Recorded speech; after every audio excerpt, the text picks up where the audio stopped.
Peter, it's your turn to do the dishes. Peter answers, we're all one. Now, it is true we are all one, and it's also true it's your turn to do the dishes, you see? And that's what would be called a confusion of levels. You see, that's what was known as the up level in the original jargon of the consciousness movement, that was the up level. Welcome to the Ram Dass Here and Now podcast. This is episode 254, The Up Level.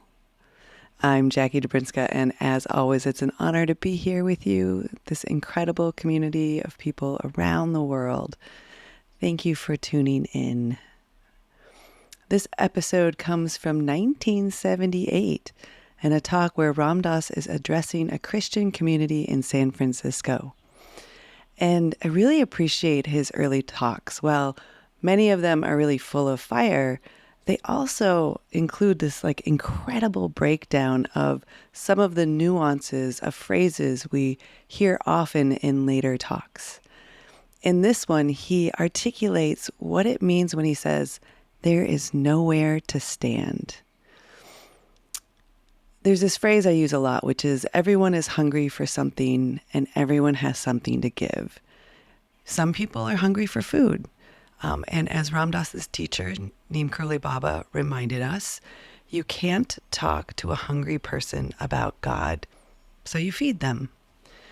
Some of us are hungry for connection and community, and so we show up in communities, in satsangs, and places where we can get fed that way. And some of us are hungry for our own deep hearts or for more compassion or a constant visceral connection to a higher power or loving awareness or God or whatever you call it. And it's not that one hunger is better than another. We're all still just hungry. And so in this lecture, he talks about this spiritual hunger and the ways we go about trying to fill it. And it's just so brilliant because he doesn't get all religious fervor on us. He reminds us that chasing something so-called spiritual isn't it either. I don't know about you, but I've certainly chased things. Maybe you have too. Maybe we've chased relationships or jobs or a better house or a deeper bank account or a sexier body or some sort of self-improvement program. Maybe we've chased a path to religion, or maybe we've chased after mystical states. My guess is about 100% of us have done this to some degree. And if so, it's sort of the so, as Ram Dass says. If we've done that, then this episode is for us, because he reminds us not to get too attached to our methods or too attached to our thoughts and beliefs and rational minds and intellectual understanding. He also reminds us not to get attached to form or formless, which reminds me of the Hubert Reeves quote where he says, man worships an invisible God while destroying a visible nature, unaware that the nature he is destroying is the God he is worshiping. And even that is standing somewhere. So I hope you enjoy this one. And I hope you come and, as Ram Dass says, make a statement by showing up to the next Soul Pod gathering where we do some practice and discuss these episodes. The last one about dharmic anger was super rich and it was a juicy conversation. So I hope you check it out. Go to ramdass.org/fellowship. And remember, you can support us in producing these podcasts either by donating or by now you can join Patreon. With Patreon, you get to dive into every episode of Here and Now without ads. And you can choose to listen to these introductions by me and Raghu, or you can skip them. And each week you'll get a guided practice from Ram Dass and friends. And I also want to remind you about that lovely little elixir that has helped me be more productive with less jittery energy. It's called Magic Mind, and I drink it each morning, and it gives me a better mood and a better morning, really. It has all these wonderful adaptogens in it. So check it out, magicmind.co/Ramdas, and use the code Ramdas for a discount on your subscription. So with that, we just say a big thank you to Ramdas, to all of you, for this team that helps put it together, and for everyone who supports us in doing this. And as always, we give thanks for the privilege of being here, and we dedicate the good that comes from it to all beings everywhere. So here is Ramdas, here and now.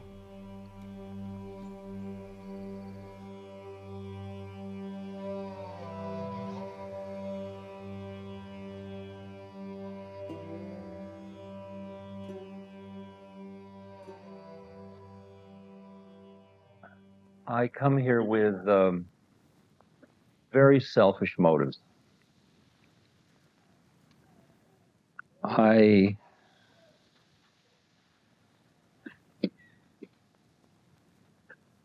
very much enjoy sharing with a community of the spirit. In Buddhism, it's called the Sangha. In Hinduism, it's called the satsang, community of beings on the path. There are many names for what that is. But there is a certain kind of feeding that goes on when people merely meet to share the spirit. And you all have, by the very nature of the fact you're in this room at this moment, are making a statement with your lives that feeds me, just as my life, I hope, can in some way feed you.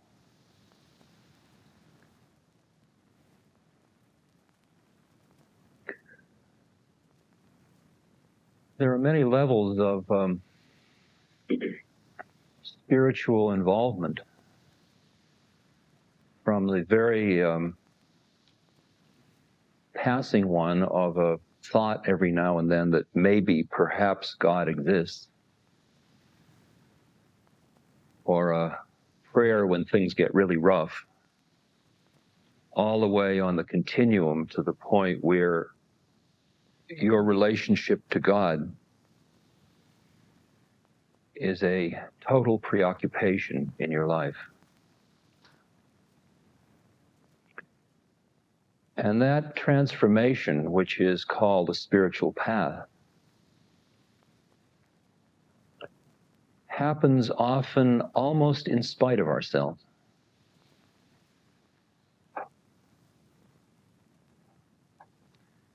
It's as if once the door has even a crack in it and a little teeny bit of light comes through, you get hooked. And you almost find you can't get away.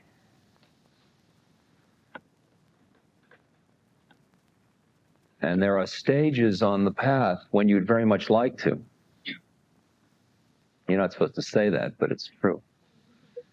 When you give anything to go back to being worldly again, for one more rush, one more quick trip.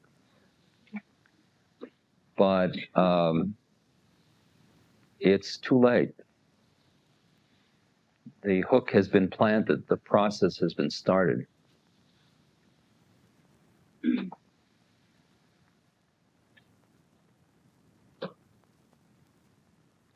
Many of you, I'm sure, like me, go through incredible ups and downs. It's a little bit like seeing a sailboat in the horizon where it disappears and then it appears. There's God. Oh, I lost it. Oh, there it is. Oh, you know, and half the time you feel you fell out of grace, and the other half the time you're drunk with it. And how many ups and downs does it take before you recognize that the downs are as much as the ups part of the process? And you stop merely grabbing at the highs, merely grabbing at the feelings of palpable grace, and you start to utilize what are called your lows, your depressions, your anxiety, your doubt, your fear, your anger, your lust. You use it all in the process of awakening. It all becomes the stuff, the vehicle for the process of awakening. Now, the framework in which my spiritual journey works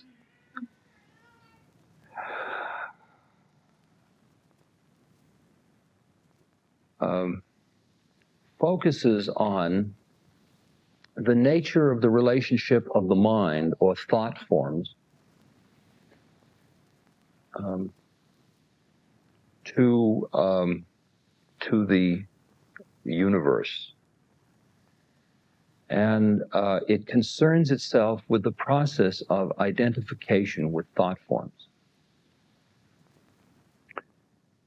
I don't want to be dense, I want to be very simple.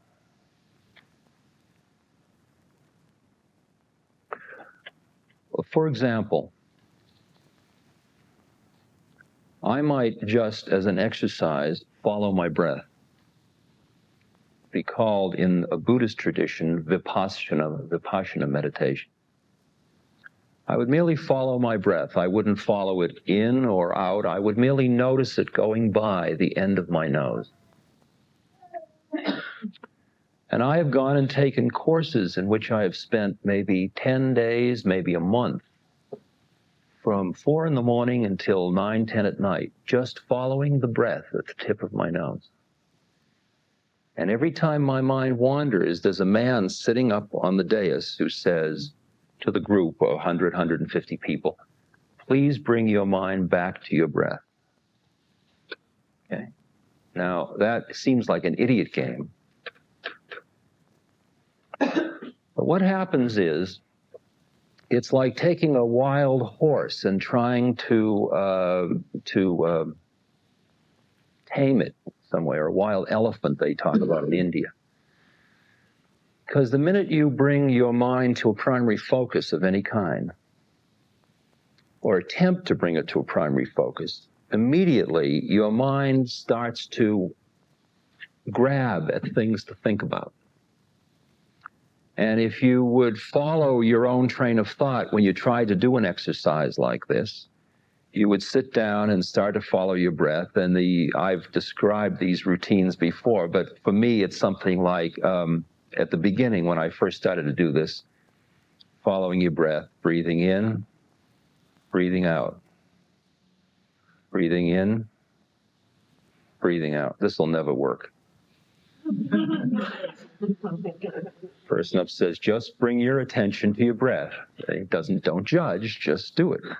Breathing in, breathing out. I should have eaten more for dinner. Breathing in, breathing out. Breathing in, breathing out. My knee hurts. I wonder if I can move without anybody seeing me. Breathing in, breathing out. This is absurd. I got a PhD for this. Breathing in, breathing out. Breathing in. And after a period of time, when your mind quiets just a tiny little bit, you suddenly experience something happening within your body. And you go, breathing in, it's happening. See? Which is just another thought, you understand, all right? Now, what has all this got to do with spirit?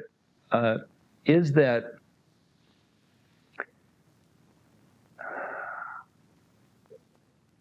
the rational, intellective, linear, analytic mind, that gives you a number of ways to label it if you wish, is merely one system for knowing the universe. And it can only know the universe as subject and object because you think about something. So there's the thinker and that which is thought about. So the actual process of thinking, of being a thinker, immediately separates you from the universe. You stand back in order to know it, to know. There is a knower and there is that which is known.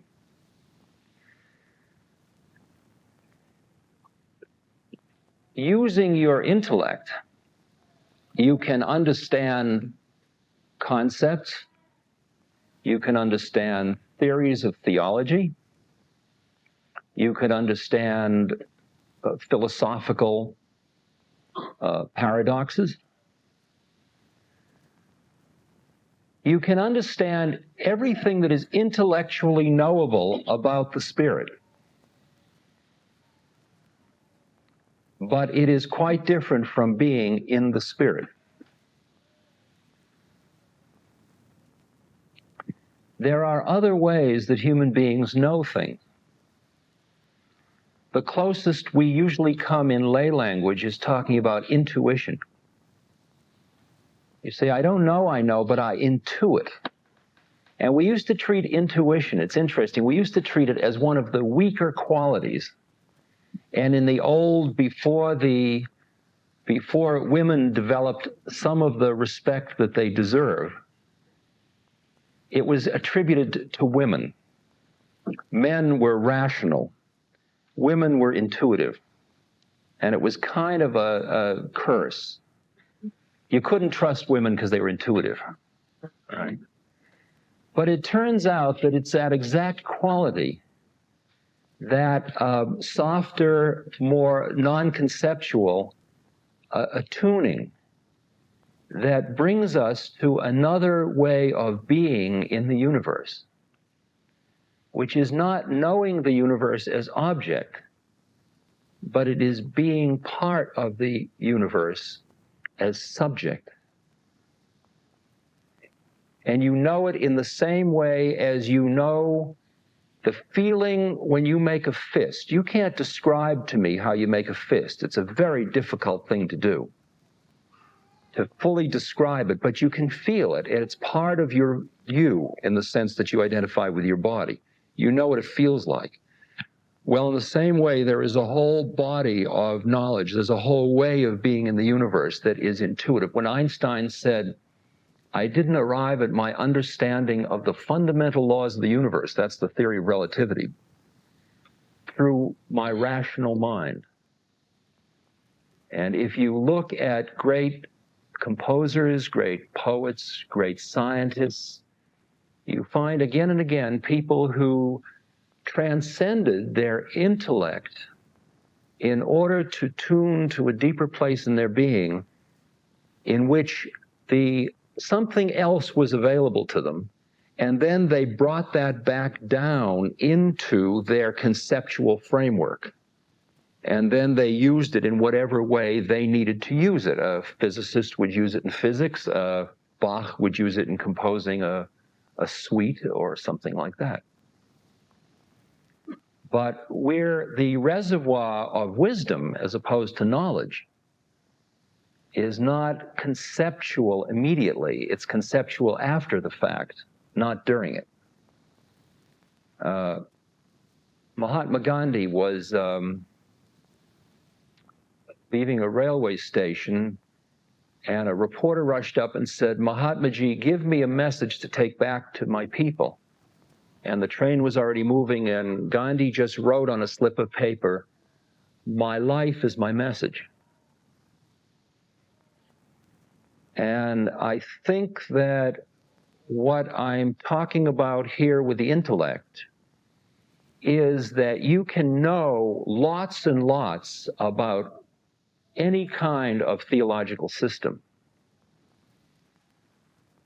but you can always feel, as long as you only relate to the theological system in that way, you will always feel as if there is like a glass or a plastic partition, as if you're in a telephone booth or something like that in relation to it. And you can become incredibly erudite. I've dealt with some of the incredibly profound theologians of our time and found them people who are spiritually starving in their beings, because they thought that the sum of all of their analytic knowledge would be sufficient, and it isn't.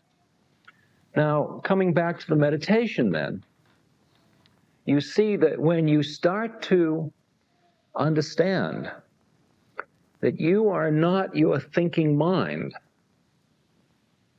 by bringing your mind back to one point, you get a chance to see thoughts coming up into your head, existing and falling away. They come up, they exist, and they fall away. And most of the time, you are going, like you wake up in the morning and you think, I got 10 more minutes. I need to go to the bathroom. Oh, I smell coffee. I got to do my laundry today. Oh, where am I going to get the money to pay that? Oh, I won't think about that. Oh, it's warm in the bed. I ought to get up. I really need to go to the bathroom. And your mind has started, and it's just thought. And it's going, it's just like a trip hammer. It goes, think of me, think of me. Each thought comes and says, think of me, think of, what do you wear today? Do you think he'll like me? Will I be able to really serve? Am I looking good in the eyes of Christ? On and on, thought, grab. And each one takes you on its trip. It says, think of me, I'm real. I'm real. And your day just becomes like a thought all day. And those thoughts keep you as the thinker, which keeps you always like a millisecond away from what's happening. From, if you'll pardon my advertising, it keeps you a flip of a second away from being here now. Okay.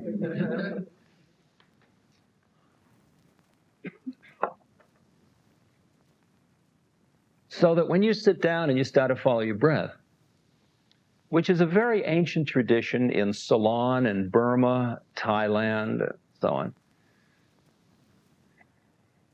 you slowly begin to see the thought forms arising and falling away, and you let them go and come back to your primary object of meditation, your breath, until your mind starts to realize that it cannot grab at you. Now, what is you that it can't grab at? For the moment, let's just call it awareness. Now, am I getting too complicated, or are you with me thus far? Okay, tell me if you... Yeah.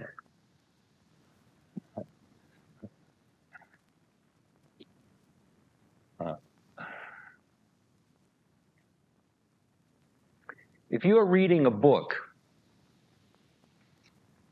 and you get so engrossed in the book, you can get so deeply into it that somebody could walk in the room and walk right up to you and you never even notice they're there. I'm sure that's happened to many of you. Now, in that case, you weren't holding your ears, so that their footsteps were creating waves or particles, depending on which theory you want to hold, which were affecting your auditory canal, which were in turn affecting your auditory nerve, which were going right to the brain, to the receptive centers of your brain, in which they were registering, but the problem was nobody was reading the printout. Because you were busy looking through your eyes. Do you understand what I'm saying? You weren't listening through your ears. Well, therefore, to say, well, I say, who are you? And you say, well, I'm a thinking, smelling, tasting, touching, feeling, hearing person. Well, if I take away your ears, there you still are. How about closing your eyes? You're still around. Lose your kinesthesis. There are people with no kinesthesis. They're still in. No taste. Still around. No smell. What about thinking mind? That's called the sixth sense. Thinking mind, the thoughts. And most people identify with their thoughts. That's the part of the Western tradition, which is a familiar term, you cogito ergo sum. I think, therefore I am. See? Which is a basic fallacy. Unfortunately, it's the one in which Western knowledge is built, but it's basically a fallacy because it's a spiritual fallacy. I am and I think is the truth of the matter. The thinking being is not your foremost or root being at all, by any means. So when you meditate by this simple technique, you come to the place where your thoughts have come and gone and come and gone and come and gone, and you come to a place where you start to tune to the spaces between the thoughts. In other words, it's just like if you have a scene, a painting, which has blue sky and it has clouds. You have been so busy being in the clouds that you have not noticed the sky. And the sky is really what's called the ground, and the clouds are what are called the figure. They stand out against this background of sky.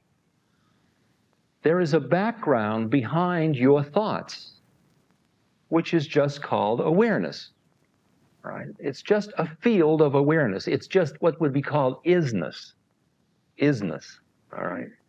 And then these thoughts come across just like birds flying across the sky, and each one will go, beep, think of me. I'm the real thing. You know, I'm reality. I'm reality. And you people your world with your thoughts, and you create your universe. You literally create the universe in which you're living. Some of you are living in hells, and some of you are living in heavens, and you're creating that with your own mind. Demonstration is obvious and absurd. I mean, if you are driving, say, on a trip somewhere, and you come into a small town and you happen to be very hungry when you're driving through town, and then we get the other side of town. I say, tell me about that town. You say, well, there was a McDonald's, there was a Dunkin' Donuts, and there was a restaurant, another restaurant. Now, if there is a knock in your car as you approach the village and you're not sure that it's going to make it, and you drive through the village, and then I say to you, tell me about that town, you'll say, well, there was a Shell station, and there was a garage, and so on. And if you are horny and you go through the town, and I say, what was in the town? You might say there were two blondes. Okay. You will see what your desires create. You create out of the infinite possibilities of this moment. You are picking up what your motivational structure is selecting, and it's selecting through motivations, comes through a series of thought forms, which call perception or apperception, or grabbing, organizing the universe. Otherwise, when I look, I don't know woman, I don't know man, I just know light and dark, I don't know blue, I don't know face, I don't know eyes. Those are all concepts that seems like it's really out there, but all it is my mind organizing stuff that's coming into my retina. Now, we've learned all that so well, and we've identified so much with our thinking minds that we can't easily get out of it. We can't stop it. It's like the Sorcerer's Apprentice. We started the game going, and we can't stop it once it starts going. We can't not identify with our thoughts. And yet, all of the religious, what are called ecstatic experiences, meaning ecstasis, out of the static, is taking you out of your conceptual frameworks. They are called transcendent in the sense that they transcend your usual intellectual way of analyzing the universe. And right behind your thinking mind, here we is, or here I is, or here is. Here is. Now, let me approach this from just a slightly different angle. If you look into another person's eyes, just play this little one out. It's a nice little sequence. Imagine, for example, that you have right next to your eyes a television control knob, a channel selector, okay? we will select it. We'll set it on channel 2. Now when I look out at the world, what I see is a group of physical bodies. Woman, woman, man, tall, short, old, young, fat, thin, dark, light, bald, whatever. I notice bald. You notice donuts, I'll notice bald. Okay?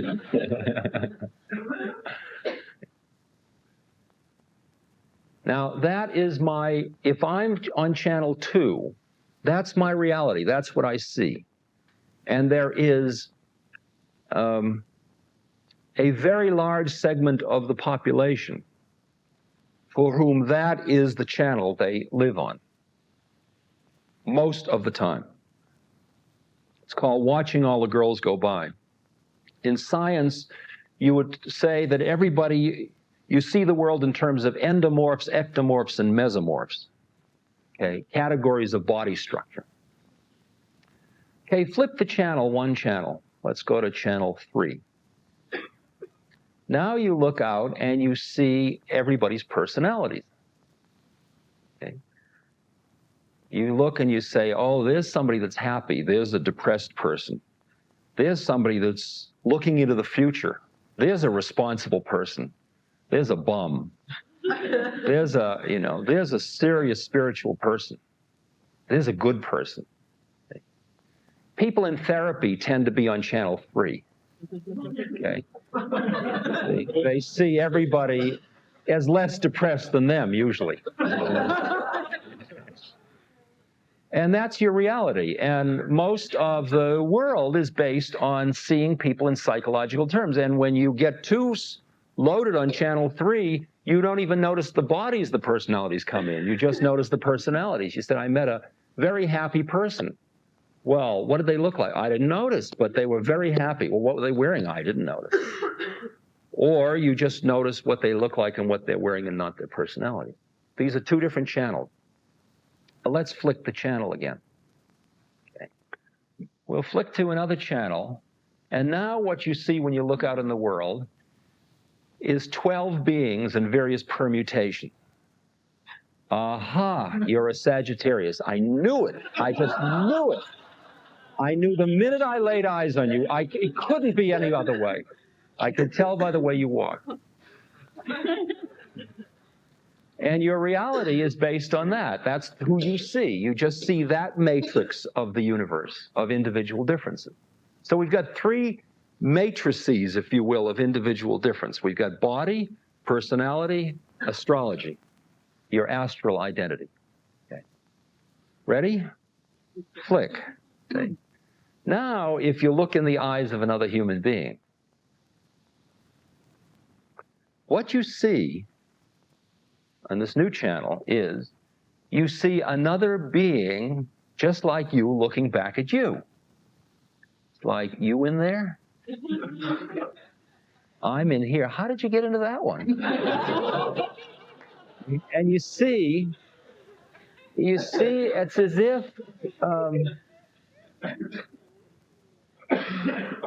if the body and the personality and the astrology was all the packaging. And inside was another being. Still different than you, but another being. Okay? And that is what we often refer to as soul. Okay? And the soul has its accoutrements, but the soul itself is another being like you. We are souls. Here are souls.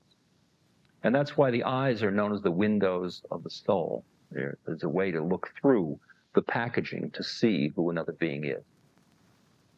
Well, let's not stop just yet. Let's just, for fun. Now we're getting into very thin ice, okay? At this point starts heresy, but that's okay. See, we flip the dial once more, and now what you see when you look into the eyes of another, what you see, I can't even say that anymore. you see yourself looking at yourself, looking at yourself. It's just like two mirrors were placed in facing each other, and they are merely seeing itself going back and forth. And that is the space where from which comes the statement, we are all one, or it is all God, or it is all one, whatever, however you want to talk about it, or that way of conceiving of it. That's the plane of reality from which that comes on from. Okay? And just to complete the picture, we'll just do it once more. See, and when you do this, then you go literally into the one, because in order to see the one, you still have to keep your consciousness separate to see one. You go into the one, and then there is no one, there's no you, there's no them, there's no nothing. There is everything but nothing, because there's nobody to look, okay? You have lost the distance that would allow you to see you could only be at that moment. There is no, you are an idiot, you are innocent, you start again. Is this too heavy, or are you with me? Okay. So, these are roughly ways of talking. You can practically put every religious tradition into these structures in terms of, well, that one focuses on that, and that one focuses on that, and so on. A lot of religions, many Western religions, only really the church part of the structure only allows you to get up to the soul channel. It doesn't allow you to go beyond that, because if you get beyond that, you don't need the intercession of the church. See, the minute it's all one, you don't need somebody to tell you how to get there. So it's tricky. So, it becomes heresy to consider the fact that in you, that you are God, okay? I mean, you got to be very quick when you say, I am God, to say, of course you are too. Because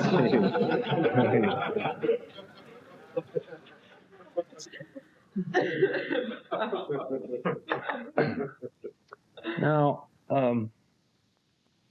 a lot of the confusion in the culture over the past 10 or 15 years has been a confusion of levels or planes of discourse, of talking from different levels. The process of awakening is the process of, I'll say it formally and then try to break it down, the process of extricating yourself from attachment to any single plane of reality.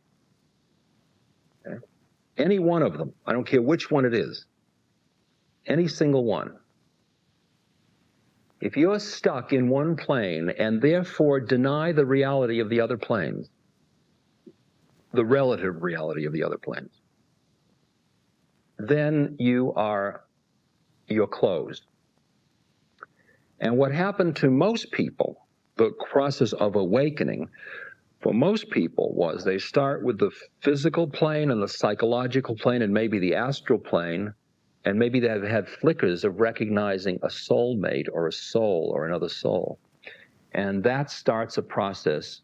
They have put all these first three together so that they see it as reality, and then they see souls as kind of wispy stuff that people don't really take seriously. They just make believe about. And then something happens in which they have a moment in which those planes are real, and they experience, not only are they real, but as you flick the dial, each one you go up is not more real, but it has more juice in it. It has more energy in it. It has more, in Hinduism you call Shakti, you call it living force to it. I'll talk more about that. It's like a funnel going up with each increasing channel. So once you've tasted that, it changes you from considering the reality you grew up with, which you thought was absolutely real. You now see it's only relatively real. Okay? It's a flip from absolute to relative reality. And that's the beginning of the awakening process. You realize it isn't all the way you thought it was. Okay? That's really the way to say it in kind of common sense terminology. Now, the confusion that happens is that a lot of people jump to another plane, and they reject the plane they left. because for various psychological reasons or whatever. And they don't keep it together, and they do what's called losing their ground. You know, I'm too busy with God, I can't go to the toilet. You know, I can't pay the rent. It's and the confusion is like an example.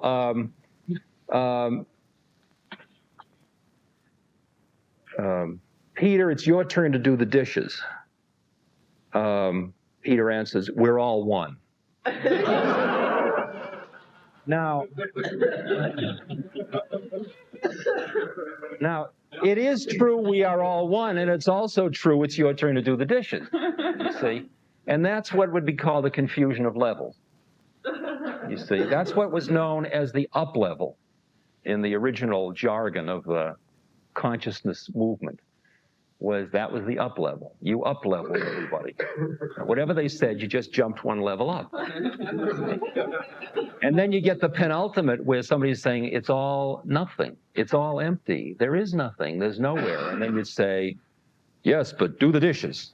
See? And that would be your new up level from that would be the twist. And, but freedom of consciousness and living, because I remember an interesting discussion with Alan Watts once. Alan and I were old drinking buddies, actually.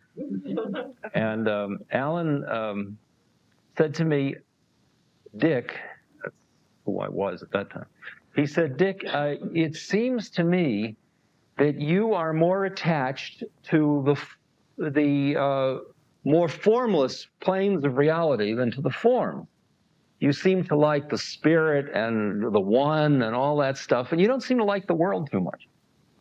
He says, don't you see, if you were looking through a microscope and you were focusing on a slide, as the slide comes into focus, so it's clear and you can see all the forms, that's like God in focus, don't you understand? And that's what this plane is. It's the grossest, clearest, strongest, most well-discriminated form. And I heard that. I really heard it. And I heard that if I got into any value system, any hierarchical value system, of saying this plane's better than that plane, watch out. And that consciousness or freedom or awareness was the way I was beginning to understand it, simultaneously being conscious on all planes at once. Okay. Not sequentially, but simultaneously. That means that you are aware that I have a 47-year-old body that's balding and that's male and so on. You are aware that I'm a pleasant, charming personality. You are aware that you might be aware that I'm an Aries. You are aware that I am a fellow soul like you. You are also aware that we are one. You are also aware that this whole set of forms and concepts and planes is all just relatively true. And that as it's said in the Old Testament, God is unspeakable. You can't speak about it. You can't conceive of it. You can't know it. So in that sense, that's what the Buddhists call a void, by the way. Or, nirvana. Now, to live in that plane all the time means to have the spirit living simultaneously in the world. So it isn't that I live in the world and then I go into the spirit. It's that I become the vehicle through which all of the planes of reality manifest at one time and integrate. Because my consciousness doesn't turn off any one of them because I don't stand anywhere. The minute I try to stand anywhere, I'm in trouble. The minute I try to be holy, the minute I try to be profane, whatever, I get stuck. Now,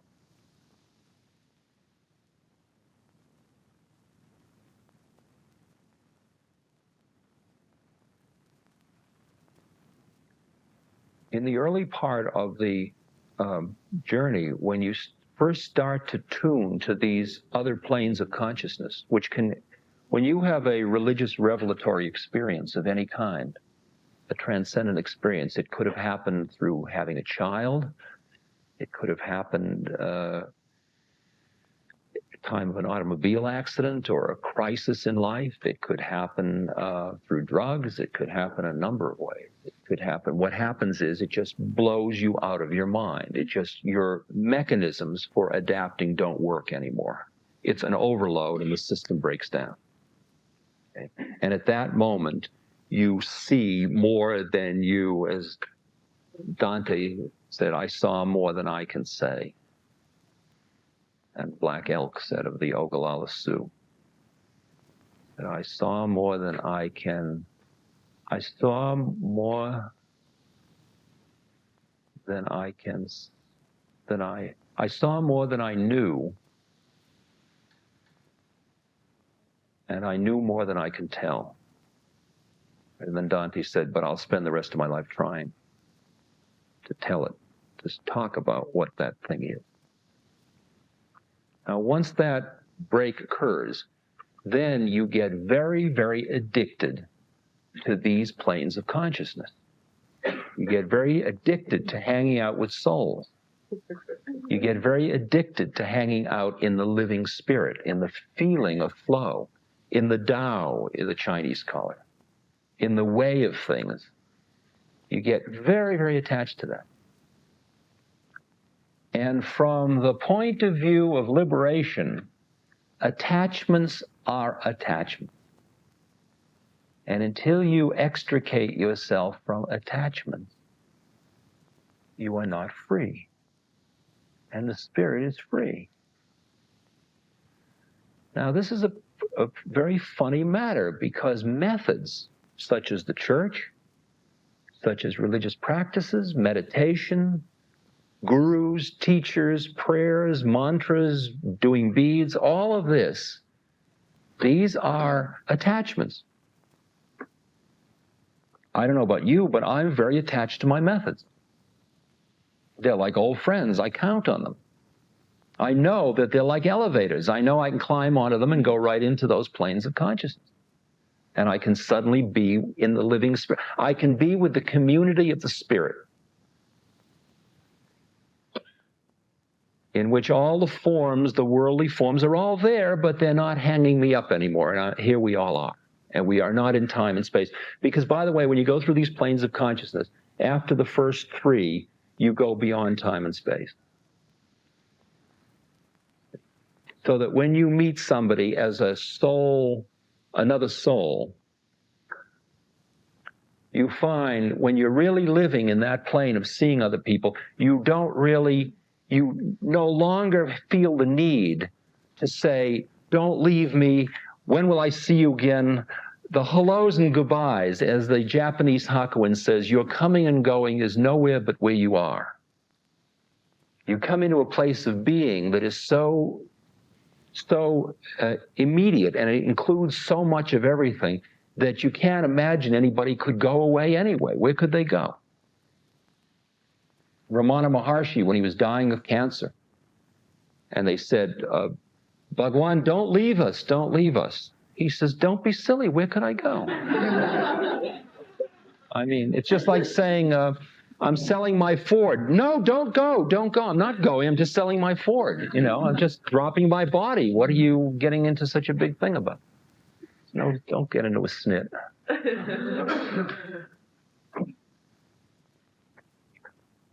Now, we do get very addicted to these high states, these ecstasies, these bliss states, the rapture, the feeling of the presence of God. And we do everything we can to get into them and have them as much as we can. And those are our attachments to planes and our attachments to methods. Later, at the beginning, it's great because you've been so heavy in the stuff of personality, of body, of astrology, that it's great to just have a little breathing space. But later on, you've got to give up that one too. Okay? There can finally be nowhere to stand. You've got to allow it all the time. And the allowing of it all the time is something that this community is uniquely a statement of. This podcast is brought to you by the Love Serve Remember Foundation and ramdas.org. We appreciate you listening, and we appreciate all the support that you've given us. Please continue that support and donate at ramdas.org. We can then continue to share what Ram Dass has been sharing for all of these years. Thank you.